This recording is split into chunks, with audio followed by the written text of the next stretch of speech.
of unlicensed cannabis retail.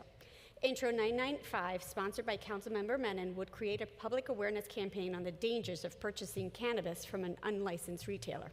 This campaign would spread vital public health and safety information to those vulnerable to consuming potentially dangerous products. Intro 1010 would establish a 311 complaint category for unlicensed cannabis retailers in the city. This would allow city agencies to track and respond to unlicensed retail complaints, and it would inform decisions related to enforcement. I look forward to hearing from the administration and a range of witnesses on this topic. I'll now turn it over to Councilmember Menon, followed by Councilmember Brewer, and then Public Advocate Williams. Thank you, Chair. We all know that in New York City, thousands of smoke shops are illegally selling cannabis and cannabis products. These products have been targeted to our youth, and a report issued last November found that many of these products contain lead, salmonella, E. coli, pesticides, and other hazards that were sold in unlicensed stores. That is why I introduced Intro 995 to inform and protect New Yorkers by requiring the city to create a public awareness campaign on the dangers of purchasing cannabis products from unlicensed cannabis retailers. This campaign would include traditional and virtual advertisements and be available in multiple languages. The city already has a playbook of how to confront the issue of unlicensed smoke shops. When I served as commissioner of DCWP, the city created a successful campaign that warned the public about the dangers of synthetic marijuana, also known as K2. The campaign that we launched at that time included outdoor advertising, which informed the public that K2 is not marijuana. We had subway ads, we had bus ads, we blanketed the city with this public awareness campaign. We mailed more than 9,000 postcards to cigarette retail dealer licensees to inform them that no matter what you call it, K2 is unsafe and illegal. And the postcard also warned of the consequences of selling K2, which included up to a year in prison, fines of more than $100,000, and suspension or revocation of their DCWP license. And I just want to say this campaign really worked in terms of our battle years ago against K2. In February of this year, the Deputy Speaker and I wrote to the administration asking for a campaign to warn the public about these dangers.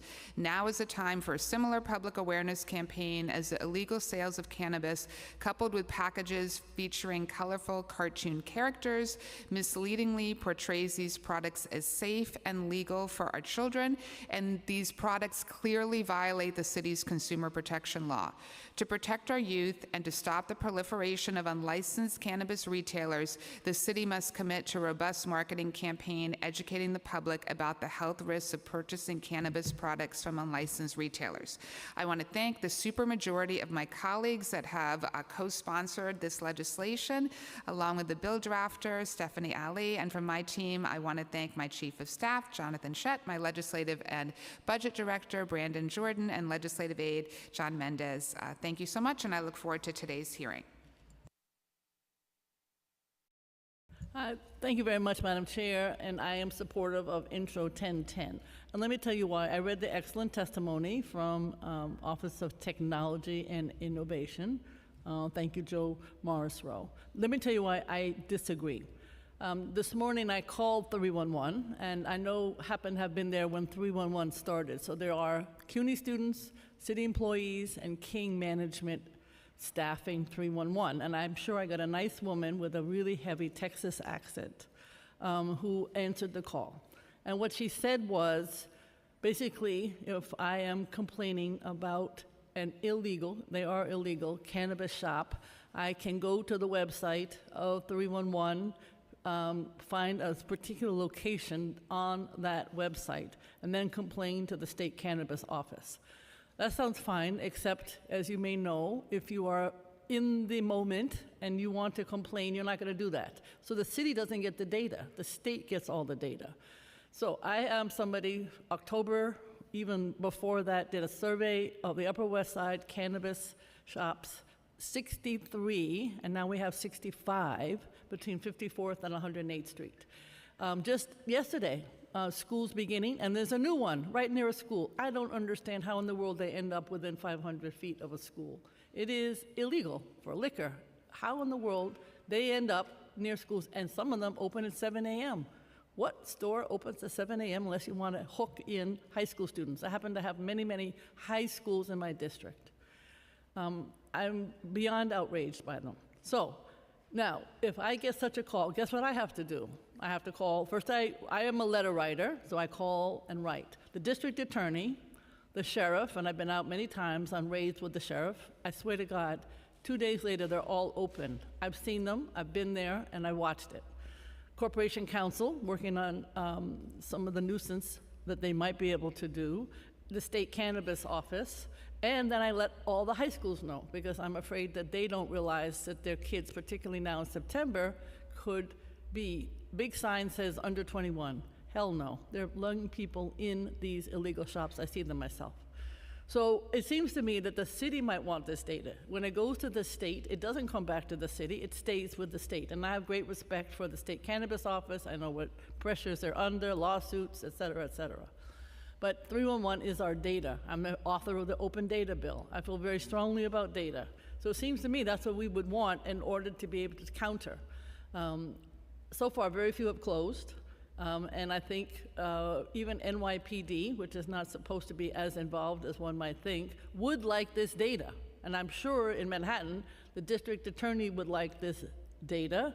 He has been terrific going after the banks, hopefully going after the owners, trying everything, and yet they're not shutting. So I am a big believer in 311, a big believer in the data, but if you shuttle the data to another office, you're not going to have it. So that's why I'm supportive. Two reasons. One, making it easier for the constituents, particularly parents who are really, really concerned, to be able to acknowledge and to have the city acknowledge that we have a problem with an illegal shop, and secondly, for the city to have the data. So with all due respect to this testimony, I strongly disagree, and I think that the city should have its own data, and we do that by having a toggle, so to speak, on the computer at 311 for illegal cannabis shops. Thank you very much, Madam Chair.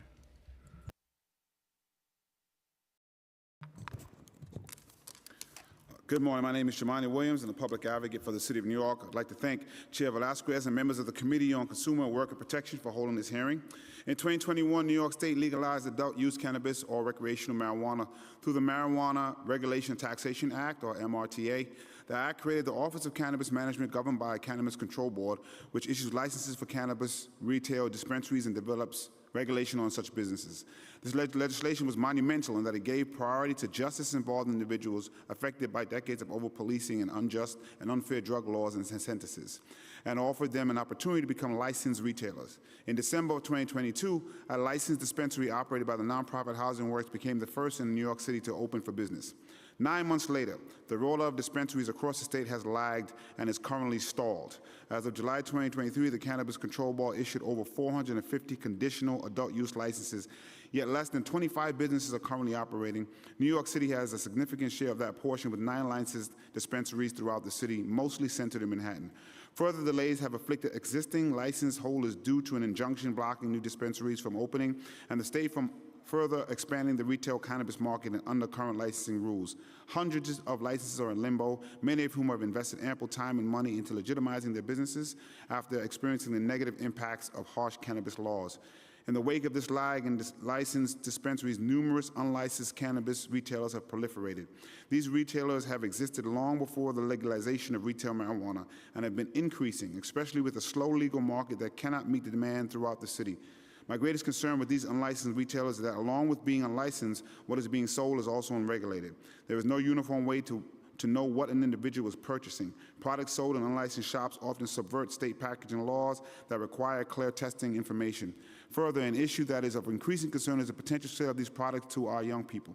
While it is my firm belief that incarceration is not the answer, we cannot repeat the wrongs as we are seeking to address enforcement still needed for these licensed retailers. I've recommended fines, I recommended revocation of product, and closure of stores. And I got to tell you, this is one of the few times that all spectrums of politics are asking for some kind of enforcement for these illegal dispensaries. One other consideration addressing the growing issue could be the legitimization of certain unlicensed retailers via transitional licenses, which would ultimately place them under state regulation and ensure health and safety guidelines are followed, and of course, that there are no sale to underage underage individuals. The expansion could be in collaboration with those who have been part of the legacy cannabis with the goal of directing profit and funds back in the hands of individuals and communities harmed by the so-called war on drugs. New Yorkers, especially those just as involved due to the possession of sale of marijuana, deserve an opportunity to legitimize their business and engage in a just economy for legal marijuana sales in New York. The city and the state should provide these opportunities to rectify decades of over-policing and mass incarceration. The state has to reconcile with the ongoing issues that led to the current injunction and meet the equity requirements outlined by the MRTA. At the end of the day, there are nearly 500 licenses, and most of them are waiting for a chance to contribute to the economy, provide dignified jobs and career paths, and keep New Yorkers on track to support themselves, their family, and their communities. We must keep the licensing process flowing, identifying a system that works, and to seek out justice and equity. I know the city is limited in what they can do, so I'm thankful that they're having this hearing. Thank you, and hearing these pieces of legislation. I do want to actually just give a hat tip to the Sheriff's Department for how they've been executing these, even from the pandemic, closing down illegal spaces, even taking away, back then, weapons. And I have not heard an incident being reported about how they're doing it, so I just wanted to name that. Thank you so much. Thank you. Good morning and welcome. My name is Sarah Swain, counsel to the Committee on Consumer and Worker Protection, and I will be moderating this hearing. Before we begin, I'd like to remind everyone who is joining us via Zoom, you will be on mute until you are called on to testify, at which point you will be asked to accept to be unmuted by the host. I'll be calling on public witnesses to testify after the conclusion of the administration's testimony and council member questions, so please listen carefully for your name to be called. Please note that council members will have 2 minutes for questions, and we will be allowing a second round for questioning if needed. We'll now call on representatives from the administration to testify. We will be hearing testimony from Ricky Wong, Assistant Commissioner of Government Affairs at the Department of Health and Mental Hygiene, and Joe Morrisroe, Deputy Commissioner and Executive Director of NYC 311. At this time, I will administer the affirmation. Administration panelists, please raise your right hands. Do you affirm to tell the truth, the whole truth, and nothing but the truth before this committee and to respond honestly to council member questions? I do. Thank you. At this time, I'd like to invite you to present your testimony. Thank you. Good morning, Chair Velasquez and members of the committee. I am Ricky Wong, Assistant Commissioner for the Bureau of Government Affairs at the New York City Department of Health and Mental Hygiene. Excuse me.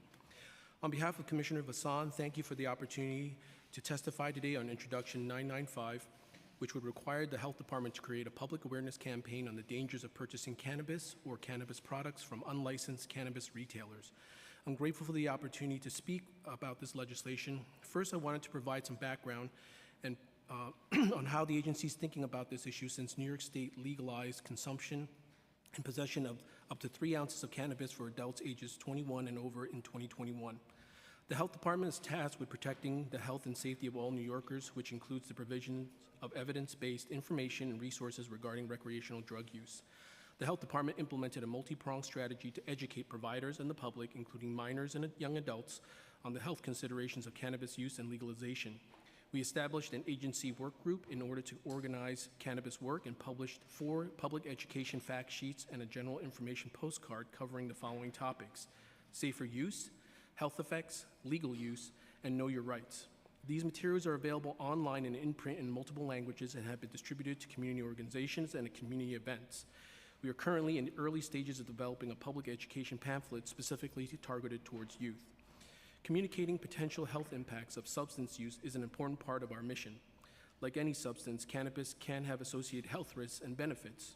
Health risks linked to cannabis include higher risk of motor vehicle crashes, early onset of psychotic disorders for those already at risk, more frequent breathing and coughing symptoms, especially when smoking or vaping cannabis, vaping-related lung injuries, and cannabis use during pregnancy can have harmful effects on a baby's development.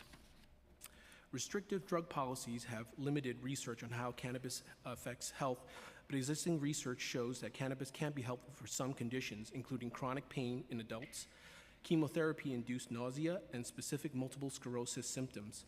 The department is still learning more about the long-term effects of cannabis and will continue to educate the public as we learn. Now I want to speak about unlicensed cannabis retailers and synthetic cannabinoids.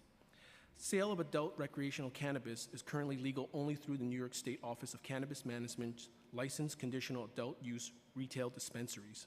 The Health Department is aware of the increasing presence of unlicensed cannabis retailers as the state continues to implement retailing licensing. Products sold in retailers without state licenses have not undergone state-regulated quality and safety controls. The health department's aware of the risks of using unregulated products, and we agree with the council that more education is needed. The department uses population-level data and surveys to identify health trends across the city. To date, we have not seen an increase in adverse health outcomes associated with using products purchased at unlicensed cannabis retailers, nor an increase in emergency department visits associated with cannabis use. Even though we are not seeing negative health effects in our data, we still want New Yorkers to be sure that if they choose to consume cannabis, it is safe for use and not a synthetic cannabinoid product. I want to take some time to explain what a synthetic cannabinoid product is. Synthetic cannabinoids are not cannabis and have different use patterns and health effects than cannabis. They consist of leaves sprayed with chemicals that are either smoked or ingested.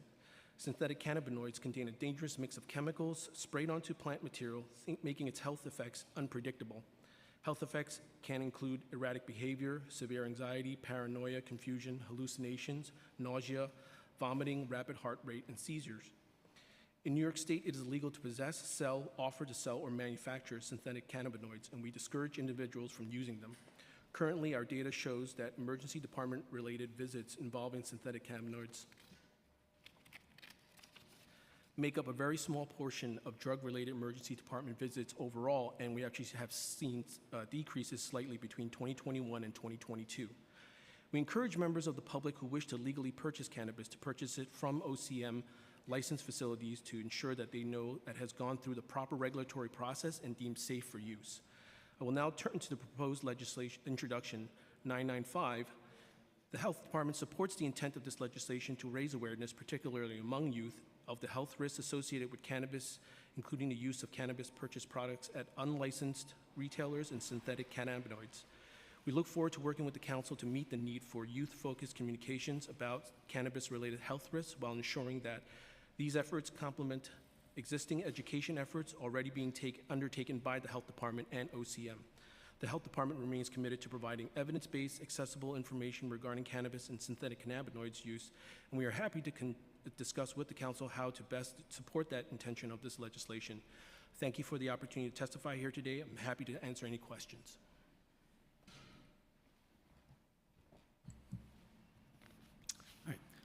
Good morning, Chair Velasquez and members of the City Council Committee on Consumer and Worker Protection. My name is Joe Morrisroe, and I am Deputy Commissioner of New York City 311 under the Office of Technology and Innovation, also known as OTI. I'm here to discuss Introduction 1010-2023, proposed legislation aimed at creating a 311 service request for unlicensed cannabis dealers. As you may know, 311 delivers fast and easy access to government services and information to all New Yorkers. 311 is available 24 hours a day, 7 days a week, 365 days a year, through multiple channels, including the call center, online portal, text, mobile application, and social media.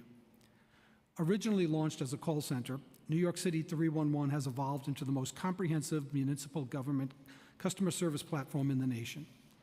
311 received 35 million customer contacts in 2022, and on an annual basis, New York City 311 receives more calls than all other U.S. City 311 call centers combined. I'm also pleased to share with the Council a recent report by an independent third party on the public's satisfaction with 311.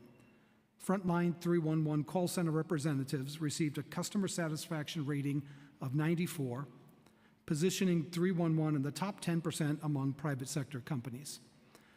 The level of public satisfaction with 311 is a testament to the dedication and commitment of the entire 311 team to serve their fellow New Yorkers every day.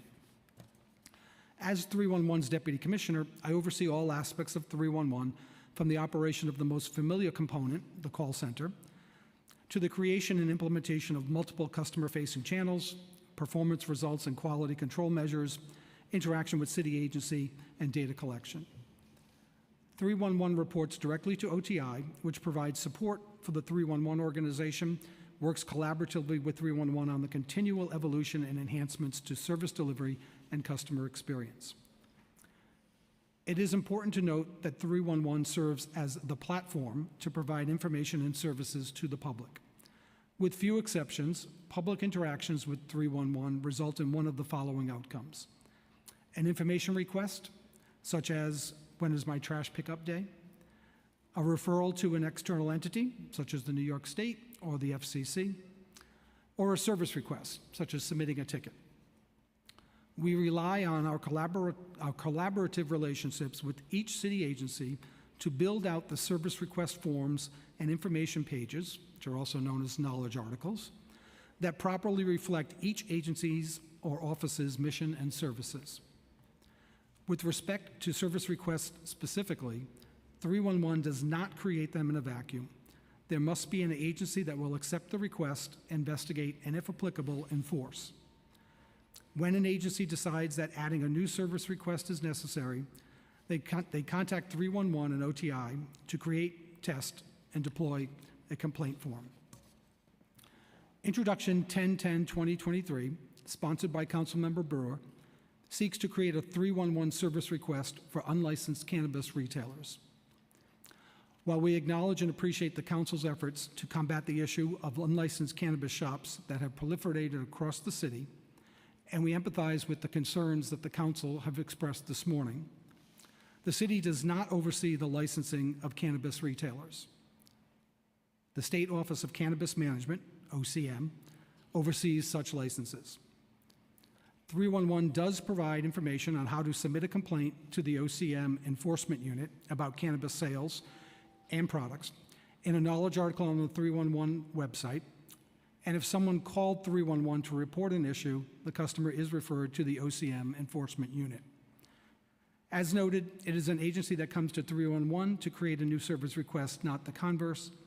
Absent a designated city agency to respond and receive a service request, it is not best practice to create tickets for issues that are beyond the purview of the city. I thank you for the opportunity and welcome council members' questions.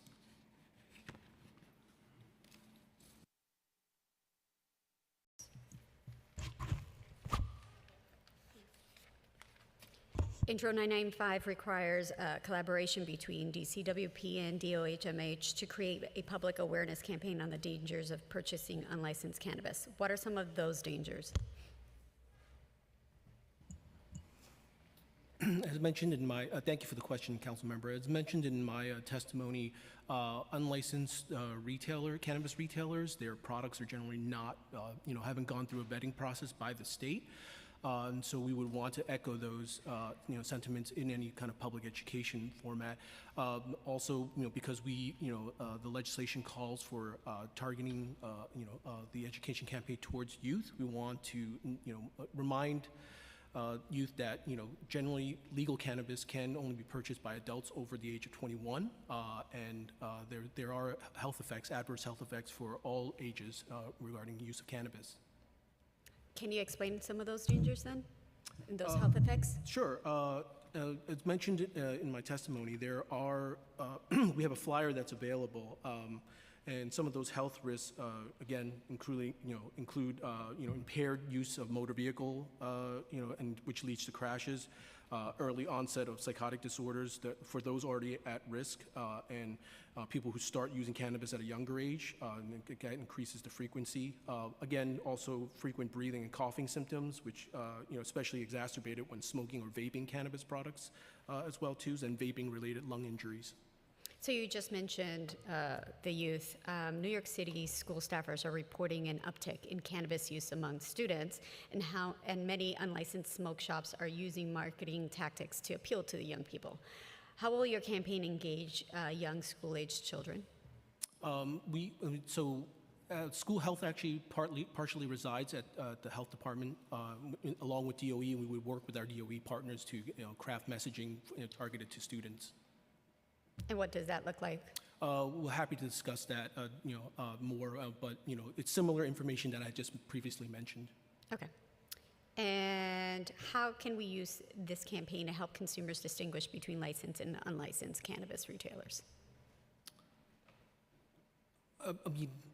We would echo what was mentioned in the testimony that folks who choose to use cannabis, that they patronize these retailers, that they check to make sure that these retailers are licensed, and if they're not, they should avoid utilizing or patronizing these unlicensed retailers. So the Sheriff's Office Joint Compliance Task Force receives daily information related to the proliferation of unlicensed smoke shops. Are there any updates that the administration can share about the status of the task force and its enforcement strategy?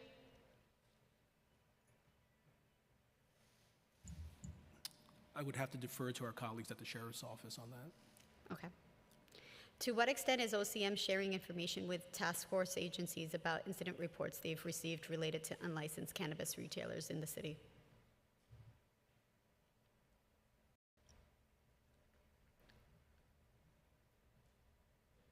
Any of you? Going once, going twice. There we go. Thank you for the question. 311 is a member of the task force along with a number of other city agencies. I'm not directly sure of what information has been received at this point. Okay.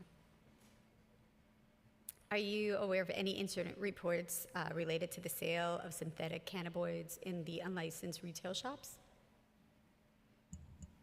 That we're not aware of. Again, as in the council, Councilmember Menon had also mentioned as well too, it's illegal to possess, manufacture, or sell synthetic cannabinoids, specifically, as mentioned, it was K2.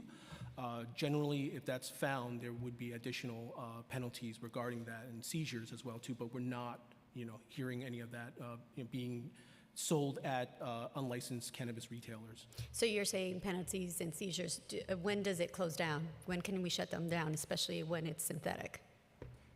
I defer to our colleagues at the Sheriff's Department, for that. We're not the enforcement agency regarding the seizures and closures. So. We've been joined by Councilmember Botcher. Currently, what happens when an individual calls 311 to file a complaint related to an unlicensed cannabis retail operation? Okay, I can take that one. Customer contacts 311. If they call the 311 call center, we have a knowledge article that provides the information. And if they want to make a complaint, the customer is referred to the New York State Office of Cannabis Management, specifically the enforcement unit. If a customer wants to self-serve and goes online, that same information is available on the website. Are there any circumstances where the complainant would not be referred to OCM? I'm not aware of any circumstances where they would not be. Does OCM share any incident reports with other city agencies? I can't speak for other city agencies, but 311 does not receive information from OCM. And do you believe that OCM is best equipped to handle these complaints? Thank you for the question. My understanding is OCM is the responsible entity for handling enforcement, and therefore I believe they are the correct agency. Whether they are correct, and my question was, are they best equipped? In terms of what they do and what their scope, I'm not able to judge whether they're best equipped. Okay, thank you for that. And then in the past year, how many 311 complaints have come in relating to unlicensed cannabis retailers? In the past year, actually going back to November, when this particular item became available, calls to 311 on the topic of just over 680, I believe. Have you observed any trends in these complaints? No, we've not. We do call listening and evaluate calls. Customers call, and if they want to make the complaint, they are referred, and they follow the referral to file a complaint with OCM. Have you mapped out the locations of these complaints? The calls that we receive and referral, there's no collection of location. The information is to get the customer connected to the entity that's responsible for handling the complaint. So no information is collected along the way. Do you have data on the other cannabis-related complaints? Sorry, other cannabis-related complaints? I'm not sure if I follow with it. Maybe not related to unlicensed operations, but just any. So thank you for the clarification. Anytime. We do have the ability to track how many customers ask different questions or access 311 to get information on different questions. So there's a couple of other knowledge articles associated with cannabis, about legalization, about licensing, and we can track the number of inquiries for those particular topics. I don't have that information readily available, though. Can you get it to us? Absolutely. Awesome, thank you. And then lastly, are there any instances where 311 has a complaint category and the city does not oversee the licensing? Thank you for that question. All 311 complaint categories are served by a New York City agency or a New York City office. Okay, thank you for that. Now I'm going to call on Councilmember Ose. Thank you. The first question that I wanted to ask is, the bill, Intro 1010, says that complaints will be sent to the appropriate agency for resolution. I want to ask either of you, will DCWP and what other enforcement steps will be taken after that resolution is sent to your agency or the appropriate agency? Thank you for the question. I'll ask clarification. You're asking what resolution steps an agency will take? Yes. Okay. I know I can speak to the 311 side where we would handle the intake and referral as we do today and facilitate that customer connecting with the entity that's responsible for enforcement. I'm not familiar with what steps are taken by that agency today. I wouldn't be able to speak for our colleagues at DCWP, but at the health department, if there is a complaint about adulterated food products or unlicensed food service, so in essence, an unlicensed restaurant or an actual licensed restaurant serving food product that's adulterated with cannabis or cannabis products, THC or CBD, then our inspectors would go along with the Sheriff's Department and or OCM to conduct enforcement, and we're looking for unlicensed food service. That's the first thing. And but if there is a licensed restaurant there, if they're adulterating food products, which is not allowed, we would issue violations accordingly according to the health code. Thank you. Councilmember Brewer. Thank you very much. So I want to just reiterate what I said, which is that data is important. The mayor says that, I say that, you say that. If you don't have it, you can't act. I don't know, 1,400, 1,500 illegal shops at the moment. We do have a sheriff who's doing a great job, city agency. They could go to him. We have active district attorneys. I know they're state, but information could be shared. Guess what? Recently as this morning, I was talking to the DA, and he's trying to get data from the city. That's what he said. We need to have this data. Now, when it goes to the state, that's very nice. I know they don't share it. I don't even know if they respond. People who have made this somewhat arduous web-based complaint do not hear for days and days and days. You also have an SBS cannabis person, and I think some council members have suggested some kind of cannabis office. I'm against more offices because I think we need to do more with what we have. But you do have somebody in the SBS who is expert at this topic. So it is, with all due respect, not correct to say we don't have folks working on this issue. Very specifically, the Corporation Council is working on this issue. We could send their complaints there because that is a city agency and they're trying to deal with nuisance. So I would suggest that between SBS, Corporation Council, Sheriff, 3 legitimate city agencies, that we would want this data. In fact, I would even suggest that we would immediately be constantly talking to the state cannabis office to figure out where this information lies and what they're doing with it. Let me be specific. I am panicked, literally, about the fact that these illegal shops operate near schools. The new one that just opened in my district, right near 6 high schools, for the reasons that we know that young people are going to take advantage. So that one should be closed. Again, I'm going to have to work with all these 4 agencies, no data. So I really feel very strongly that this would be an example where local agencies, city agencies are working on this issue, could take the data, and 311 should be the recipient. Thank you very much. I don't know if you want to respond. Thank you, Councilmember Brewer. I will respond to say we share the intent of the legislation, and I do share the concern raised by you and by the council members with respect to the impact of these. The other information, I'm happy to take that back and share with the broader task force. As I mentioned earlier, 311 is one of several agencies, a part of the task force, and I'd be happy to convey that information back. Does that task force meet? Has it ever met, that task force, recently? I can't speak to the recency, but it has met, yes. I think a couple of years ago. Oh, I'm familiar with the one more recently within the last within this calendar year. All right, thank you. Councilmember Menon. Great, thank you. A couple questions. In January, this committee held a hearing, and the administration testified that it was interested in doing more public awareness about the dangers of marketing to youth. You mentioned that you've got this working group. Is DCWP part of the working group? I believe they are, but I can double check. Okay. I mean, I think it's critically important that DCWP, as an agency that's licensing, is involved in any kind of public awareness. Like if it's just DOHMH, that's, I think, a real problem. So if you could please get back to the committee, that would be great. Secondly, you mentioned in your testimony, I'm just going to read this sentence because it struck me.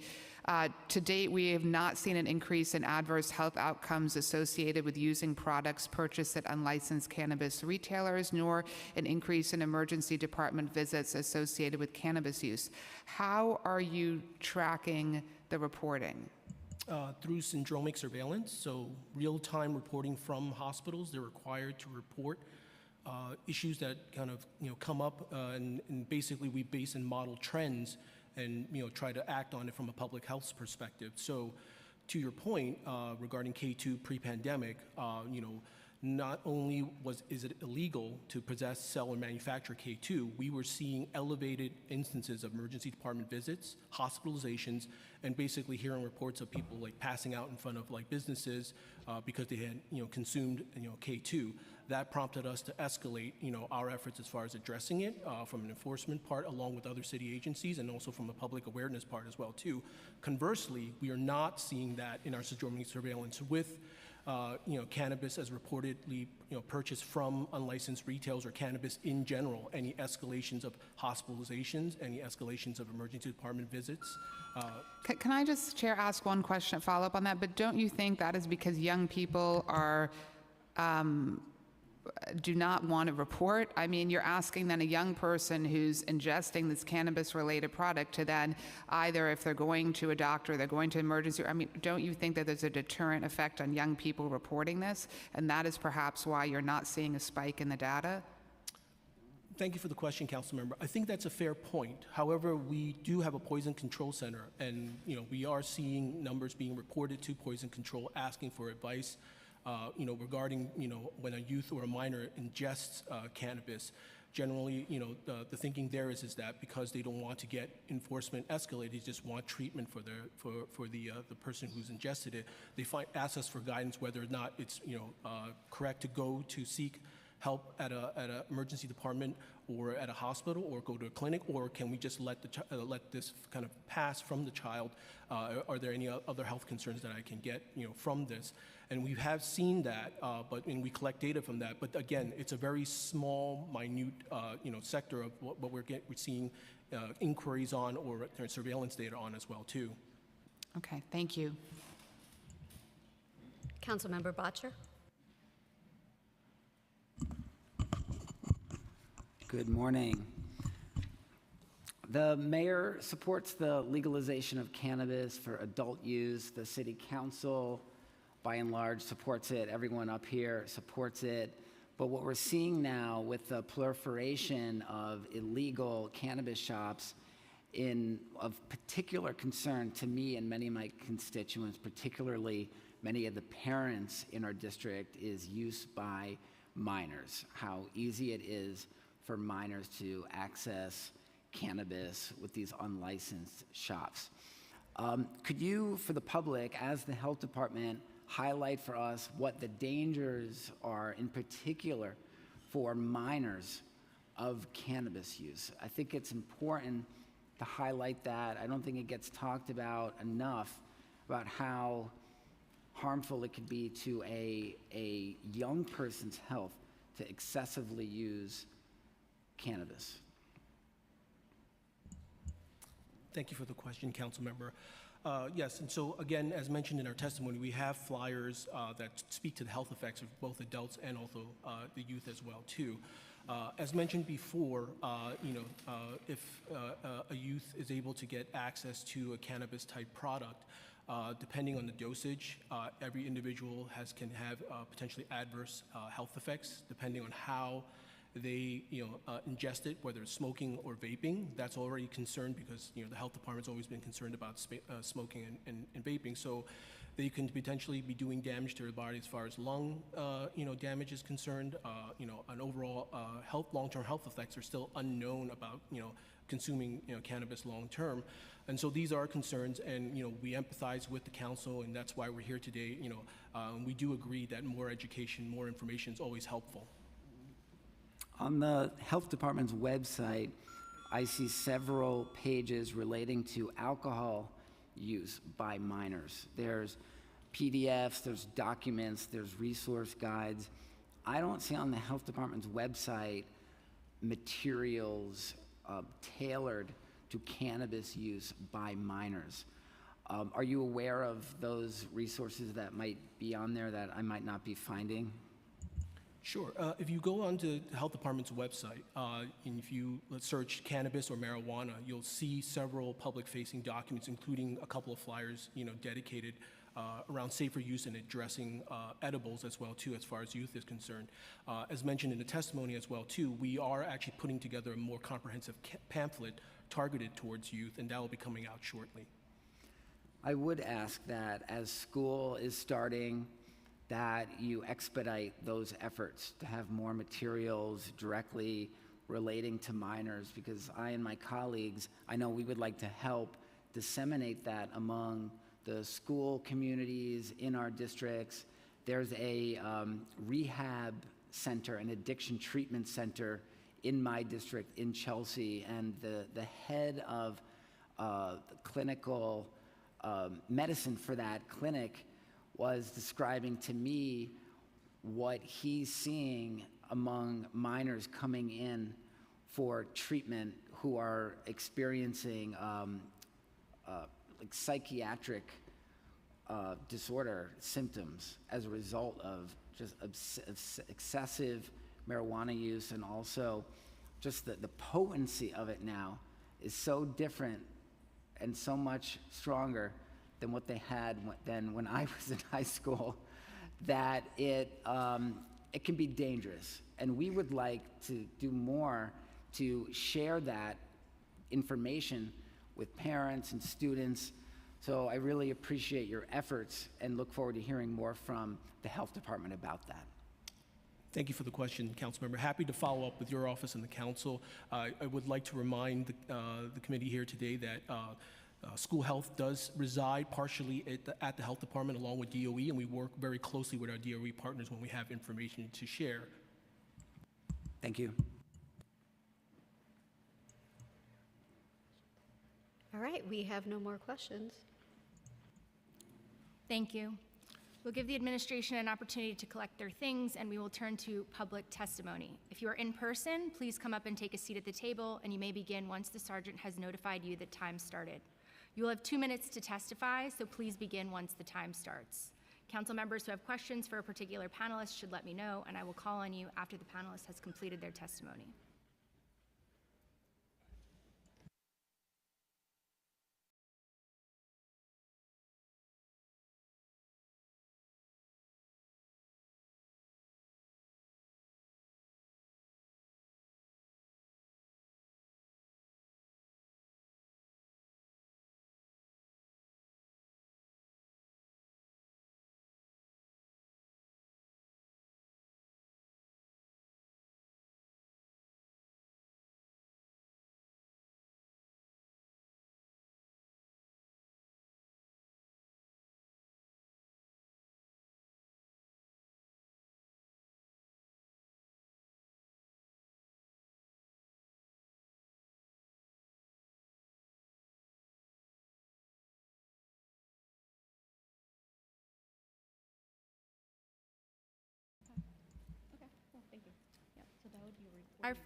Our first panel will be an in-person panel: Tom Harris, Meredith Berkman, and Floyd Jarvis.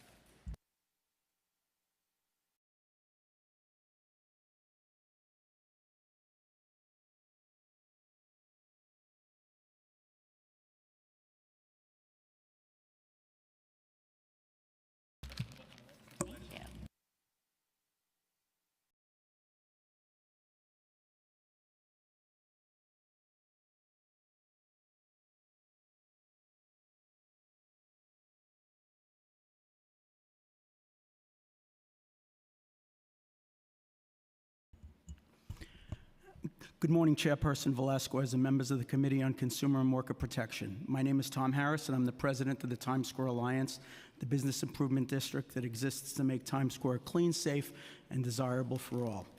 Before I begin, I want to state for the record that the Alliance is not opposed to the legalization of cannabis, and we've had conversations both with the State Office of Cannabis Management and with an entrepreneur looking to open legal dispensaries in Times Square. The challenge our city and Times Square faces is not with legal establishments, it is with illegal establishments that market and sell to minors. I want to thank the City Council for advancing this legislation. Anything that will increase awareness and add tracking of unregulated illegal cannabis stores in our city that market and sell to minors is appreciated and supported. The bills being introduced today are helpful, and we fully support them. Much more is needed. 1010 is so important. Data-driven decisions and action cannot be underestimated. I'm shocked that the city administration doesn't understand that. Education and tracking complaints alone, absent effective strategies and strong enforcement measures for illegal operators, sends a mixed message. A bar or liquor store would not be allowed to operate without a license and would be subject to swift enforcement and closure. We feel strongly that a comprehensive approach is needed to achieve the same results for illegal cannabis stores. The City and Council need to adopt an extreme ownership mindset and do all it can. Intro 1001 holds landlords accountable, 995 educates, and 1010 collects data. We need to hold the operators accountable through stronger nuisance abatement laws. We also need to expand enforcement. The sheriff is doing a good job, but more illegal stores open than close, and the sheriff lacks the resources for this task. I would also urge the council to dedicate those resources. I would also urge the council to rally their constituents to demand that Albany provide the same tools for cannabis that allow the SLA to immediately close establishments who sell liquor without a license. The Times Square community had 2 illegal weed stores in December. 10 more opened this year, and only 1 was closed. 2 homicides occurred within a block of one. A person was shot in front of another, and 1 was robbed. Additionally, our children are frequent customers, and there is no oversight to ensure the products they purchase are safe. To make our city safer, lawmakers and the administration must make the reforms necessary to deal with this crisis. Thank you for your time.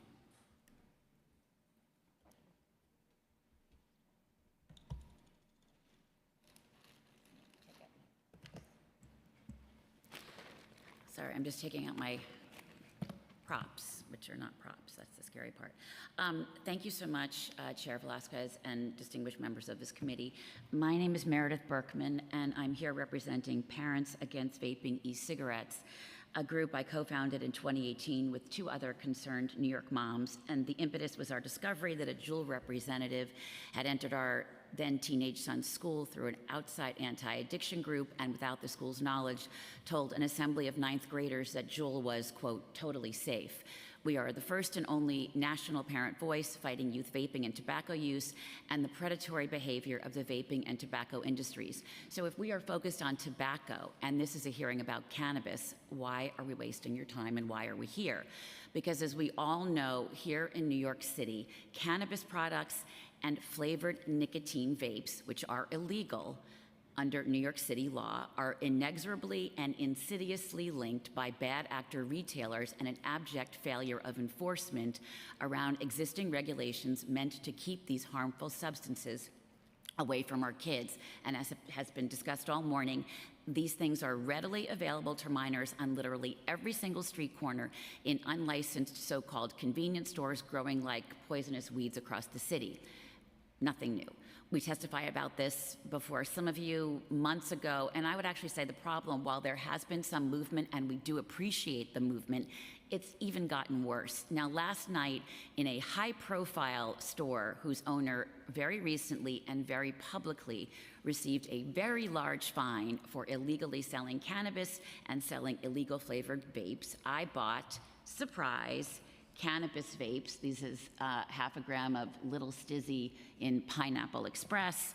I was able to buy BC 5000, which is the new name for Elf Bar, in Strawberry Watermelon, and I bought myself from Charms Blow Pops while I was at it.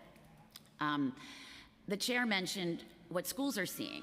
I'm sorry, I will talk very quickly. And it tracks with what is happening at the national level. The exploding youth use of nicotine vaping has been accompanied by youth cannabis use, and youth-targeted marketing of e-cigs is also happening for cannabis products. And as Member Botcher mentioned, these products, both flavored vapes, which we know impact the developing brains and lungs, and cannabis are not harmless for children in any way, shape, or form. Now, there was a lot of talk about data. In response to parent concerns about this mess here in New York City, we created a project called Poison, Parents Opposing Illegal Sales of Nicotine. You could submit your testimony afterwards. Sure. I Thank just you wanna so say much. one last- I appreciate it. I'm so sorry. Yeah, but there's more people, so. I apologize. Thank you so much. Oh, he's saying I can go. Can I just say one last thing? Is that possible? Chair, I'm sorry, so no, sorry. we're running behind. I Thank just you, wanted though. to support the public awareness campaign and I hope you appreciate it. expand it for nicotine vapes as well. Thank you. I appreciate it. Thank you, sir. Good day, Council. My name is Floyd Jarvis. I'm the founder of Ganja War Veterans for Equity and the director of the Borough of Manhattan Community College Cannabis Workforce and Business Development Training Program, a no-cost grant-funded program focused on creating the cannabis workforce for New York City, with a focus on persons and communities that were directly impacted during the war on drugs. This will be my second time testifying before this council. I was here earlier in January. I testified earlier on the rise of illicit smoke shops. I will make this plain as possible. When true legacy market operators had control of the illicit New York City cannabis market, 11-year-olds were not able to purchase weed across the street from their school, as they've done in my neighborhood, and ended up in the emergency room, which is why he's not here now, which is why I don't understand how the health department's data didn't increase. In Ainsley Hamid's The Ganja Complex, Rastafari and Marijuana, he details how after the passage of the Hart-Celler Immigration Act of 1965, Afro-Caribbean youth, particularly Rastafarian, came to the United States, principally New York City, and helped to fortify the cannabis market. They did this while being marginalized, while being targeted, and while being harassed and accosted by the NYPD precincts, like the 77th Precinct in Crown Heights, who notoriously cut the sacramental dreadlocks of Rastamen when they were caught with weed and hanged it up in the precinct, or even the more appalling 75th Precinct in East Flatbush, who foolishly and disrespectfully nicknamed their precinct Fort Ja, would give out medallions that were painted with Rottweilers biting the feet of locked and bearded black men. These medallions were given to officers when they arrested a Ras. In spite of all these, young men were able to become successful paterfamilias. A paterfamilia means a male head of household, through the sale of illicit ganja. They opened up ITO stores, schools, and reinvested in their so-called ill-gotten gains right back in their communities. The late 1990s was followed by the early 2000s and the now disgraced Giuliani administration that brought about TNT, Tuesdays and Thursdays Tactical Narcotics Units. Many herb gates were targeted, raided, and eradicated. In place of these beloved herb gates, pillars in their communities popped up corner stores and corner store owners that had no real investments in their communities they served. In 2014, these stores were found selling K2 to our communities. We are here again in 2023 after a hard-fought battle for the passage of the MRTA, which I was a part of as a member of the Start Smart Coalition. We fought for fair and equitable cannabis and pathways for legacy market operators like the aforementioned Rastafari paterfamilias, not new corner store owners that circumnavigate loopholes in the most progressive cannabis law in the nation and hide behind the guise of the Yemeni Merchants Association to funnel sprayed weed and carcinogens to our progeny. Many people are afraid to call out this group and its commandeering of the illicit cannabis market in New York City, but I am not when they're sending our children to the emergency room. Thank you.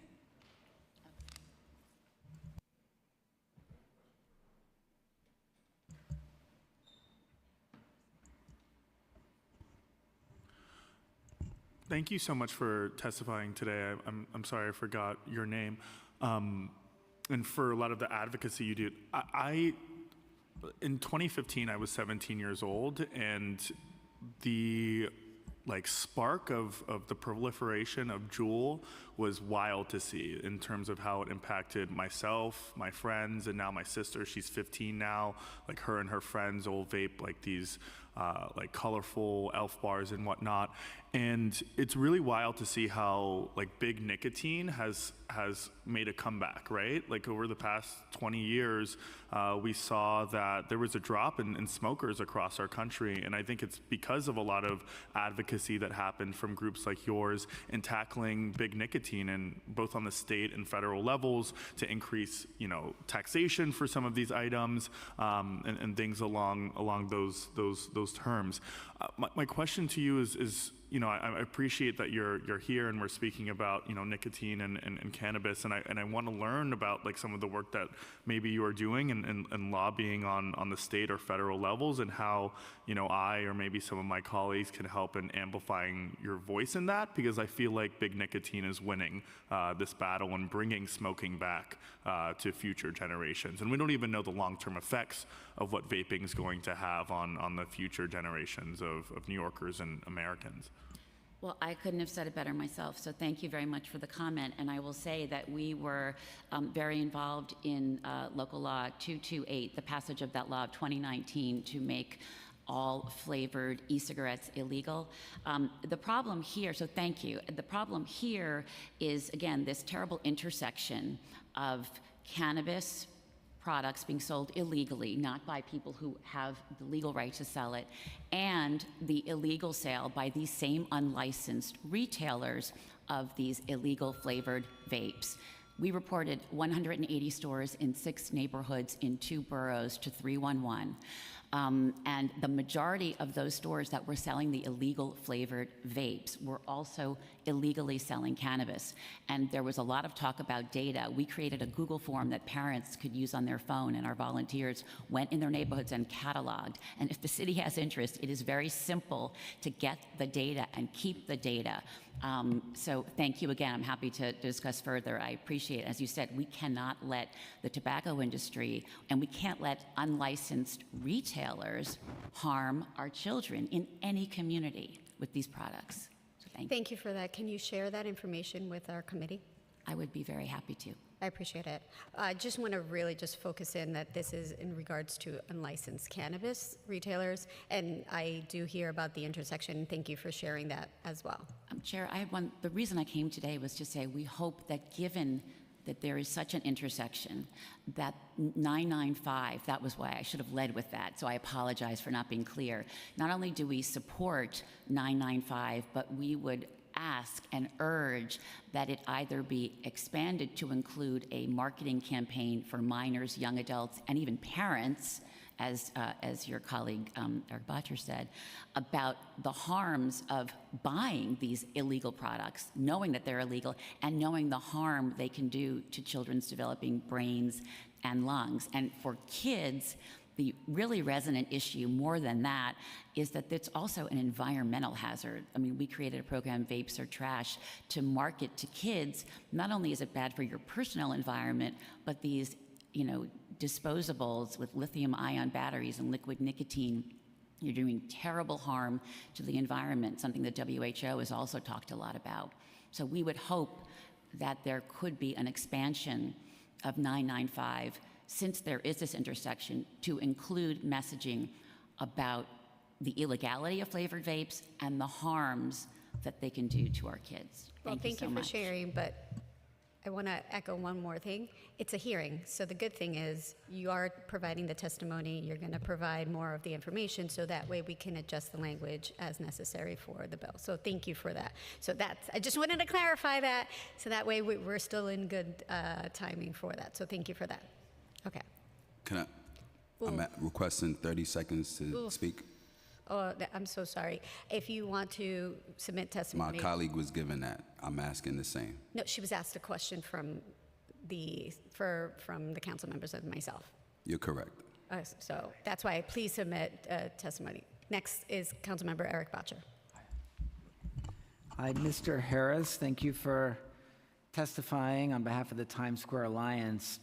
You testified today about the proliferation of illegal cannabis shops in Times Square, the number of folks selling cannabis on the TV trays out on the sidewalk in Times Square.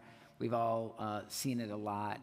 Are there any licensed cannabis dispensaries in Times Square? There are not. No, there are not.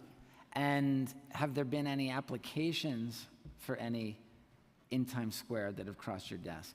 We had a conversation with an entrepreneur who was looking to see if we would be supportive of one on 8th Avenue by 44th Street. We indicated that we were, and we have not heard anything back from him, so. No applications, no concrete sign of any legal dispensary anywhere in Times Square. Can you imagine if there were no liquor stores anywhere in Times Square, if there was nowhere to buy champagne on New Year's Eve in Times Square? Do you think people would be selling it illicitly if that were the case? It's hard to speculate, but I can say that we would be supportive if an entrepreneur got a license from the state to sell, and we would help them find a location. Yeah, they would be, right? There'd be, if you couldn't buy liquor anywhere around there, there'd be people selling it, and that's what's happening, and it should be no surprise to anyone that this is happening. When you legalize cannabis and then when the state legalizes it and then sits on their hands for a couple years and slow walks the approval of legal cannabis dispensaries, it should be no surprise that this is happening. It is embarrassing for the state of New York and for New York City. So I'm really thankful of you and everyone else testifying today in your attempts to urge the creation of legal cannabis dispensaries in our district. Thank you. Councilmember Powers. Thank you. Nice to see you guys. And I was downstairs at a meeting. I saw the esteemed Tom Harris in the chamber. I thought I had to come up and say hello as a fellow representative of Times Square. I think Councilmember Botcher probably touched on some of the topics and questions, so I apologize if I'm being redundant. But I know you've talked a lot about, we talked about the legal aspect of this, but also ways to curb illegal sellers. You have, I guess, two categories in and around Times Square, those who are doing it on their own and those who are running storefront businesses and taking away from those who are trying to operate legally. And I apologize if I am being redundant, but I wanted to just come up and ask this question on the record, which is, can you share with us some of your thoughts as experience on how strategies the council or city or state could be taking to help to use either existing laws or create new laws to help curb those? And I say that under the premise, as you know, that as we both share a great desire to make sure Times Square is efficient and operating effectively and safe, because it is the front door for the entire world to come see New York City. Thank you very much. So I think the first is the mindset. I think that you need an extreme ownership mindset in the city council. It's too easy to just blame the state, but there are definitely things that the city and the city council can do. We had a 4-point strategy that we thought would be effective. The first one was to hold the landlords accountable. The second would be to hold the operators accountable through minor tweaks to the nuisance abatement laws for those who sell to minors, very narrowly tailored to those who sell to minors. The third would be to increase the enforcement arm, either through the Office of Special Enforcement or through an increase in the sheriff's office. At the rate that they're opening up, the sheriff's office cannot keep up with that. And then fourth is to all get together. The entire community should get together and lobby Albany and say that the same rules that are in effect to close an unlicensed bar need to be put into effect, and the swiftness needs to be in effect for the illegal weed stores.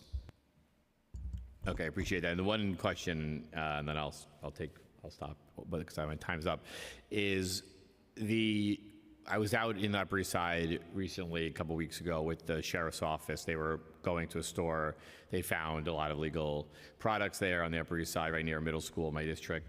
And their feedback on that third point you made, and I'm not blaming the state, I agree with you. And then number one, I think certainly City Council, we've started and can continue to do more work to help to assist the state.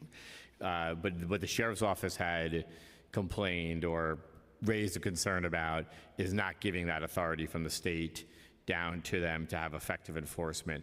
Is that your experience as well, or your understanding of it?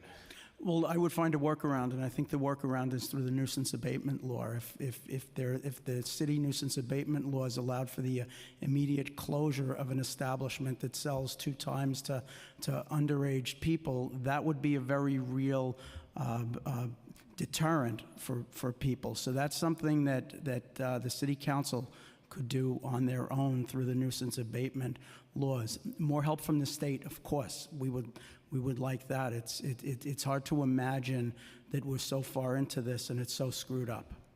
All right, thank you.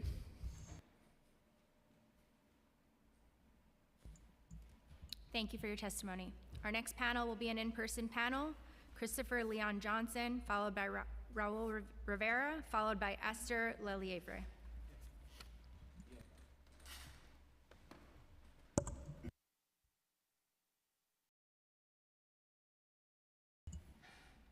Ready? Ready? Hey, good morning, good afternoon. My name is Christopher Leon Johnson. What's up, Chair? I'm for the intro 995, but the problem is that that's only going to do so much. First off, like yesterday, it was that crappy press conference in Queens that the mayor held about subway surfing. Like, first of all, it's not going to do anything unless you get the parents involved. That's the issue, is that you need the parents involved. But going back to this bill, you have to really start pushing for the ban of these shops. I know I saw the committee chair for small business, Julie Menon, who was here, but the issue is she's not here to really say anything about banning these shops. You have to start banning them, and you have to start fining them. That's the only way this is going to work. Putting this up, like with the education, it's just a waste of taxpayer. It's like not going to do enough. It's only going to go so far. You know, it's a great outreach thing to do, but you have to do a little more than just put advertisements up, because the kids don't care. They don't listen, and they only just want to. If they want to get high, they want to get high. That's it's just what it is. Even it doesn't matter. You put age restrictions, anything to that extent, it still is gonna. Kids gonna still do what they gotta do. And the 311, I think that's a great thing to do for 311. You have to have a special line for that, but that really needs to go to the sheriff's department. You have to have a great relationship with the sheriff's department to really start enforcing that, because the other agencies, they're not gonna do anything. These guys and gals don't care unless the sheriff's department start doing their job and start doing more and start cracking down. You're gonna still keep on having this happening. So I'm done. Thank you for the testimony. Appreciate it.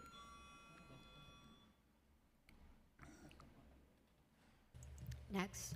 Hello, thank you for having me. Hi, I'm Esther Leliev, a parent, a public advocate, and a medical cannabis patient, and founder of a nonprofit. I have done actual parent workshops and actively have been going into the high schools and will again this school year, continuing cannabis PSA education, not the DARE program, within New York City's school system. I've partnered with OCM, Department of Labor C Division, Cannabis NYC, and different task force to get cannabis education workshops and community initiatives to get the information out to the actual communities, including seniors, students, educators, parents, and faith-based communities. Our organization total data as of this year has been roughly 35,000 New York State residents and willing to give actual data to the counselor in regards to specific issues in your district.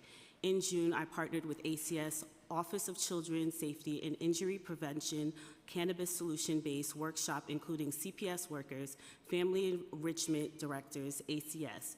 You can request the recording from that agency. Within that workshop, these different agency workers made a list of exact issues that they're experiencing in the rollout of cannabis legal industry. The lack of information and education is the main issue that has been happening in the city and state agencies. Access to Department of Health website is not easy for the public to navigate. We know broadband accessibility is a huge issue and continues to be a huge issue. I'm offering to have a meeting with your offices to produce data information needed for educational campaigns and data aid solutions. My solutions: interagency training needs to happen, which we have done with NYCHA Smoke-Free Division. The staff were not educated on cannabis law or medical cannabis. More education on medical cannabis program. I am a medical patient, but currently there are 330 cannabis children medical patients in New York State, which is causing disability and patient discrimination. Give more information, education workshops for differences between vaping, cannabis, K2, and synthetic cannabis, because we keep putting it in the same bucket and they need to be addressed individually separately. More parent workshops, community boards and educational workshops, and DOE education workshop. I'm free to answer any questions that you may have in regards to the work I've done. Can you do us a favor and follow up with our office with the data that you have, and we will also have a follow-up meeting with you. Thank you so much for your testimony and for all your work. Thank you, no problem. Good afternoon. My name is Raul Rivera. I'm a New York native. I'm a TLC driver advocate. I'm also a constituent of District 13. And we don't know what to say here. We're witnessing council members and elected officials and people complaining about marijuana, but this committee and this state is pushing drugs. You guys are for it. You guys are okay for it. So you shouldn't really complain about drugs now. Marijuana is a drug. Cigarettes is a drug. Beer is a drug. We have kids dying because they're smoking laced marijuana with fentanyl. You guys are promoting this. Can you look at me at the face? I'm speaking to you. Put your phone down. I'm trying to talk to you. I'm a constituent from your district. Can you hear me? Hello? Can you hear me? You are destroying this city.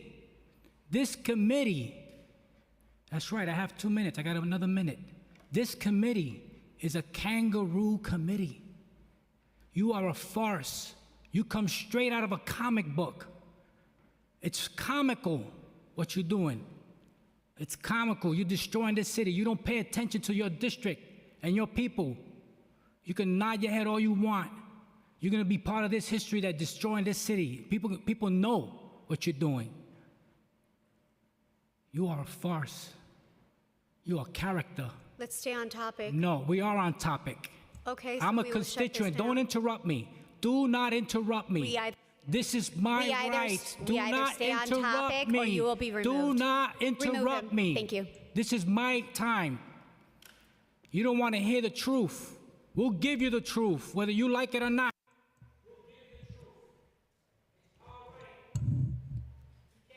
And with that, we are done. Oh wait, we have Zoom on virtual. Thank you. Thank you all for your testimony. Our next panel will be a Zoom panel.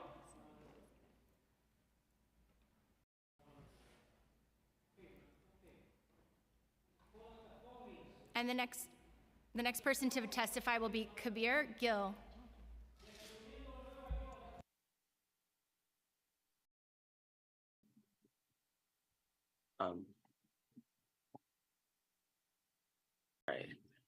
Good afternoon, City Council. I'm Kabir Gill, a rising senior at the Bronx High School of Science, and today I'm here to talk about some problems that stem from the disposal of unlicensed cannabis products.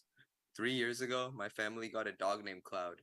Cloud brought us a lot of joy and responsibilities that I willingly signed up for, including long evening walks where he would chase everything from the city rats to dogs 3 times his size. These evening walks became a highlight of my day, something I looked forward to after a long day at school. However, one night last fall was different. I came home from school and saw that neither my dog nor my mom was home. This was strange since my mom should have been home making dinner and it wasn't time for my dog's walk. I looked around for a bit and then called my mom, who had told me what happened. My dog was in emergency care, and the vet had diagnosed him with cannabis poisoning, which she'd probably consumed during his walk earlier in the day.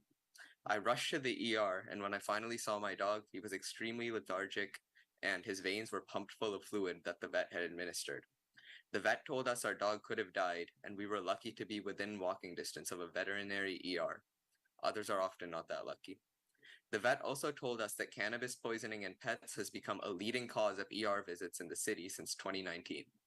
This happens when dogs consume improperly disposed and often unlicensed cannabis products from the roadside. My research revealed that, unlike other toxic products, dogs are attracted to the smell of cannabis, and if there is something disposed of unsafely, they will seek it through that sense. This pattern of pets consuming cannabis from the city streets and becoming sick has become increasingly common and has been featured on local news channels such as CNBC.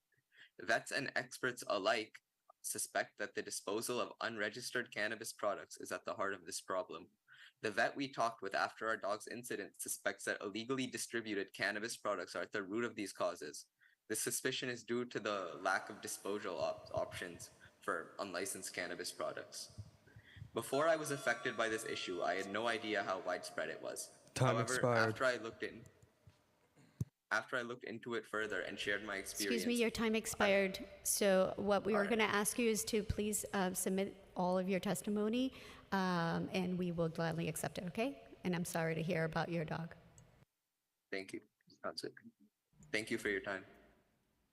Thank you for your testimony. If we have inadvertently missed anyone who has registered to testify today and has yet to be called, please speak with a sergeant, or if you are remote on Zoom, use the raise hand function. Specifically, David Schwartz or Eduard Zavlanov, please use the Zoom raise hand function to notify us that you are online.